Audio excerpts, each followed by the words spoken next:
Shalom, selamat bertemu kembali dalam sermon pada hari ini. Sermon hari ini saya beri judul Salah. Sebagai perenungan kita, mari kita sama-sama buka dari Matius 7 ayat 1-5. Akan saya baca firman Tuhan. Judul perikop firman Tuhan yaitu hal menghakimi. Firman Tuhan ayat 7, firman Tuhan pasal 7 ayat yang pertama. Janganlah kamu menghakimi supaya kamu tidak dihakimi. Karena dengan penghakiman yang kamu pakai untuk menghakimi, kamu akan dihakimi, dan ukuran yang kamu pakai untuk mengukur akan diukurkan kepadamu. Mengapakah engkau melihat selumbar di mata saudaramu, sedangkan balok di matamu tidak engkau ketahui? Bagaimanakah engkau dapat berkata kepada saudaramu, biarlah aku mengeluarkan selumbar itu dari matamu, padahal ada balok di dalam matamu? Hai orang munafik, keluarkanlah dahulu balok dari matamu, maka engkau akan melihat dengan jelas untuk mengeluarkan selumbar itu dari mata saudaramu. Tidak ada orang yang suka dibilang salah. Tidak jarang banyak orang berusaha mencari-cari alasan untuk membenarkan diri sendiri kalau sudah bersalah. Tidak ada orang yang luput dari kesalahan. Sebaik-baiknya seseorang pastilah pernah melakukan sesuatu hal yang salah. Tetapi kesalahan bukanlah akhir dunia. Amatlah mudah menuding orang lain bersalah, kadang dengan emosi yang meluap-luap. Kita lupa, jika kita berbuat salah, kita dituding demikian, apakah kita suka?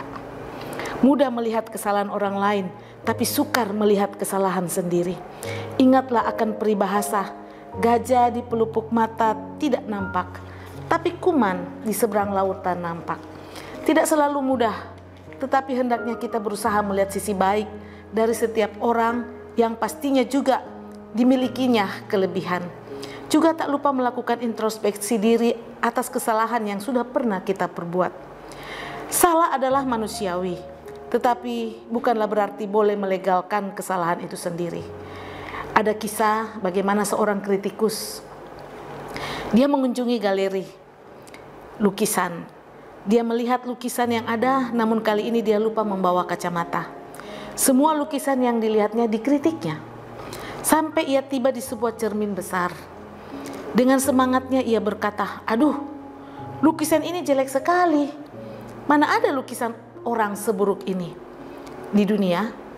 Semua orang yang mendengarnya tertawa, karena dia tidak sadar bahwa ia sedang mengkritik dirinya sendiri.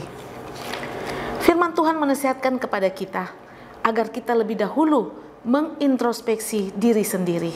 Sebagaimana Matius 7 ayat 5 firman Tuhan berkata, hai orang munafik, keluarkanlah dahulu balok dari matamu, maka engkau akan melihat dengan jelas untuk mengeluarkan selumbar itu dari mata saudaramu. Oleh karena itu, jadi biarlah kita lebih dahulu mengoreksi diri kita sendiri sebelum kita membantu orang lain untuk mengerti kelemahannya. Terlalu mudah memang untuk mengkritik dan melihat kelemahan orang lain. Yesus ingin murid-muridnya selalu membereskan diri terlebih dahulu untuk dapat melayani orang lain. Balok yang ada di mata kita dapat membuat kita tidak jelas memandang orang lain, bukan? Oleh karena itu, biarlah kita juga bisa salah menilai orang lain dan hasilnya akan fatal sekali. Oleh karena itu, janganlah kita sibuk untuk memikirkan orang lain tanpa memandang kita punya kelemahan yang besar. Mari sadar terlebih dahulu bahwa pemberesan itu mulai daripada kehidupan kita. Cek diri kita, apakah kita sudah hidup sesuai dengan firman Tuhan atau belum. Tanyakan kepada saudara-saudara atau sahabat-sahabat rohani yang menolong kita bertumbuh, agar mereka dapat memberikan umpan balik untuk kita dapat menjadi pribadi yang lebih baik. Fokus pada balok di mata kita. Jangan kita fokus serpihan kayu di mata saudara kita. Bereskan dulu diri kita dan bantulah orang lain untuk bertumbuh. Amin. Mari kita satu dalam doa. Terima kasih Bapa atas kebenaran firman yang sudah kami baca renungkan pada hari ini. Biarlah semuanya menjadi pelajaran bagi kita, bahwa janganlah kami melihat selumbar di mata saudara kami, tapi biarlah kami membereskan diri kami, balok yang ada di mata kami, sehingga kami bisa menjadi contoh teladan. Kami bukan jadi batu sandungan bagi saudara-saudara kami.